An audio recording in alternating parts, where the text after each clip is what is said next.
I entered the Isu Elihle competition because, as well as being a journalist, I'm also a child protection activist, and I write exclusively about children, so it's something I've always wanted to do.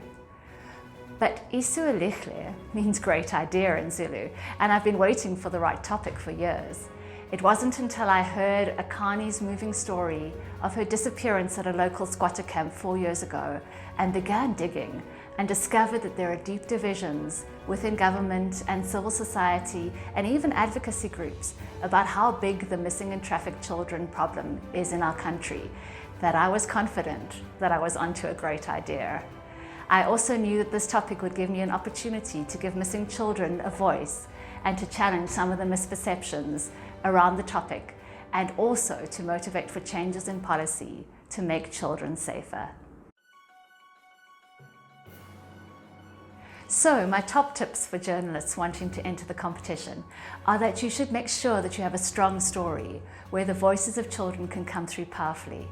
Don't be afraid to speak about children's vulnerability, but avoid letting others put words into their mouths or portraying them as victims with no agency. It's seldom the truth. Tell positive stories too where you can. You also need to think about creative ways to hold government accountable so you can ask the hard questions and dig beneath standard responses. Then be sure to start working on the brief long before the submission date. Every question the competition organizers ask is important for helping you to frame your thinking. So give it lots of thought before you start packaging your story and submit it. You also need to love and be committed to your topic and getting the story told, because the process from planning to submission is a lengthy one, and good stories also have a long shelf life and provoke more conversation even after you've submitted. Above all, I'd say just go for it.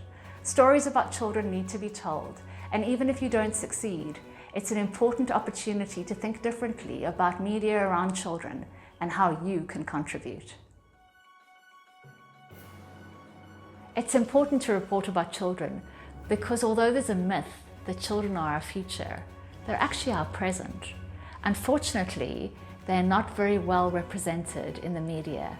We learned during our training from Media Monitoring Africa that in 2020, only 30% of news stories in South Africa focused on children, and their voices were heard in only 7% of these stories. This despite children making up 37% of the population in South Africa.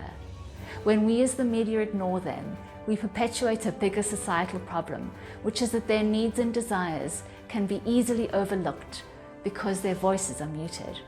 We also perpetuate stereotypes about them.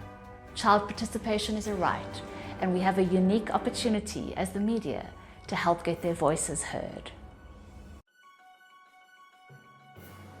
So my experience of the Isu Elihle competition process is that although it is quite long and challenging, you're never alone in it.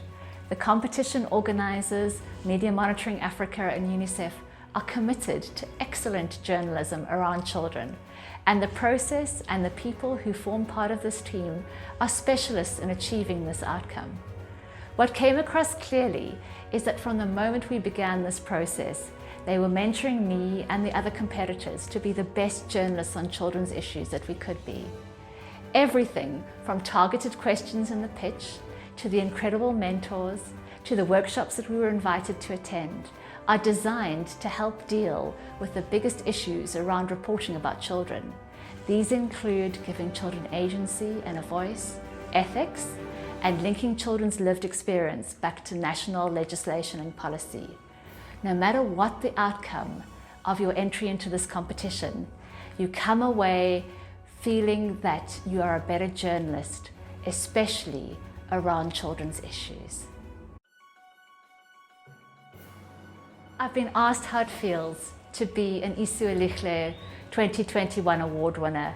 I have to say that it feels both wonderful and humbling in equal measure. And given both the past winners and Mandy Rousseau herself, after whom the Accountability Award is named, it feels a lot like standing in the company of giants. My hope is also that in winning this award, it will keep people talking about missing and trafficked children. I'd also like to see some changes in policy in South Africa, and for us to challenge the misinformation and disinformation around this topic, because our ultimate goal has to be to make children safer.